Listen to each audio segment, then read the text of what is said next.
Have you ever walked into someone's home and noticed that it was spotless?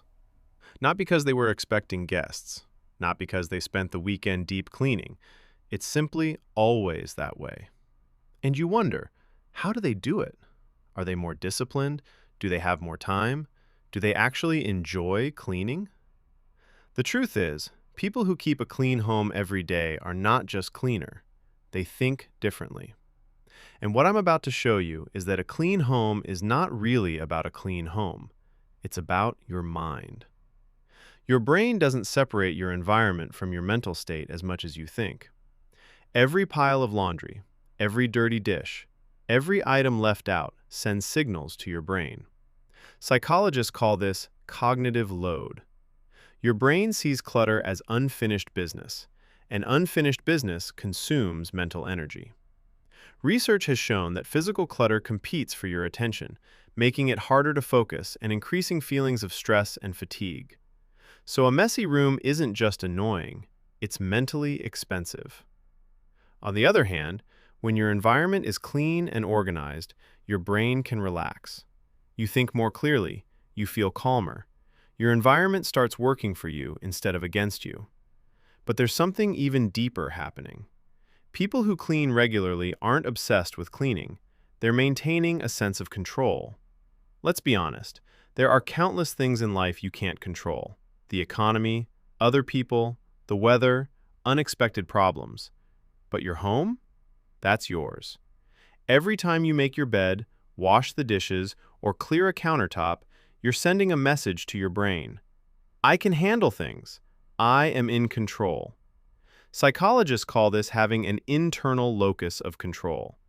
People who believe their actions influence their outcomes tend to experience less anxiety and greater resilience. And one of the easiest ways to strengthen that mindset is by taking ownership of your environment. Now let's talk about identity. This is where most people misunderstand habits. People who keep a clean home don't wake up every day motivated to clean. They simply see themselves as the type of person who takes care of their space. And behavioral psychology shows that we naturally act in alignment with who we believe we are. If you believe you're messy, you'll keep finding evidence that supports that belief. But identity isn't fixed. Identity is built through repeated actions. Every time you put something away instead of leaving it out, you reinforce a new story about yourself. Every time you make your bed, you strengthen the identity of someone who follows through. Eventually, the behavior becomes automatic. And that's the goal. Not forcing yourself forever. Becoming the kind of person who naturally does it. There's another reason this matters. Your environment affects your stress levels. Studies have found that people who describe their homes as cluttered often have higher levels of cortisol, the body's primary stress hormone. Think about that.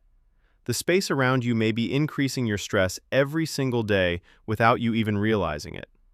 That constant visual noise keeps your nervous system slightly activated. A clean environment does the opposite. It signals safety, order, calm. That's why hospitals, spas, and meditation centers are intentionally clean and organized. The environment itself helps people feel better. And here's something fascinating. Cleaning isn't only about your home, it's also about your emotions. When people feel stressed, overwhelmed, or anxious, many instinctively start cleaning. Why? Because cleaning creates visible progress. You start with disorder, you end with order. Psychologists call this behavioral activation. Physical action changes emotional state. As your environment settles, part of your mind settles too. So if you want to build this habit, don't start by trying to clean your entire house. Start small, very small. Make your bed.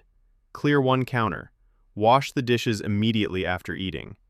The secret is not intensity, it's consistency. The people with clean homes aren't spending hours cleaning every day. They're preventing mess from accumulating in the first place. And over time, those small actions become automatic. So here's my challenge for you. For the next 7 days, choose one area of your home. Just one. Keep it clean every day. Then pay attention to how you feel. Notice your focus. Notice your mood. Notice your stress levels. Because this isn't really about having a cleaner room. It's about becoming the type of person who shows up for themselves. someone who creates order instead of waiting for chaos to take over. And that small shift can change far more than your home.